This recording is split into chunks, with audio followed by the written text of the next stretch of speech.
Antes de celebrar Natal no Tinanfon, Padre Venâncio da Costa Pereira foi reflexão para funcionários dele, onde preparar cimo com Jesus. E a Bíblia, né, Padre Venâncio da Costa, leu a apresentação e a cunha estel se está na teden, a que só teves também retan convite e o estel, onde halo reflexão Natal no Tinanfon nien para funcionários sira.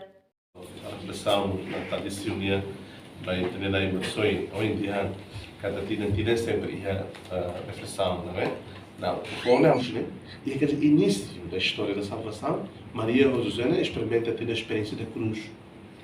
Lá estamos no Calvário, lá estamos no Jerusalém, e a Semana Santa você foi experimentar lá. E aquele início. Deve quando está em cabem, em será no cabem lá, respeito da temos a muita educação, né? E é momento de ver o juramento e a igreja, né, o prena, né?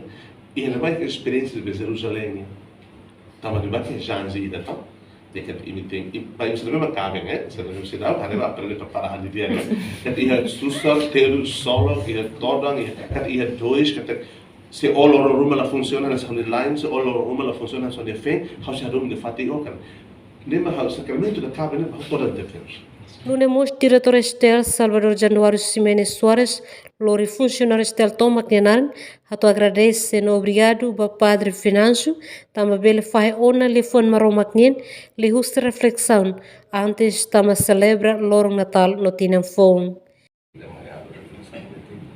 Lorimentik liava marawannya mai halang mate kodele asur desafio sira Tinanfon ne hotia. Deve Natal ma dori hakmat gawe waita Tinanfon dori tiupo e mosita mospronto para si usai Tinanfon.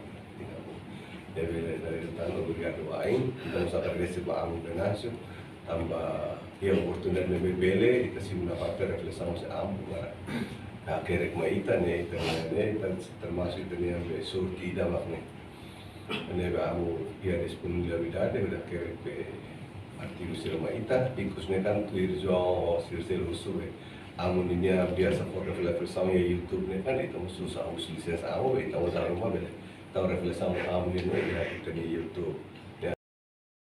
Emerenciana Pinto, Estel News.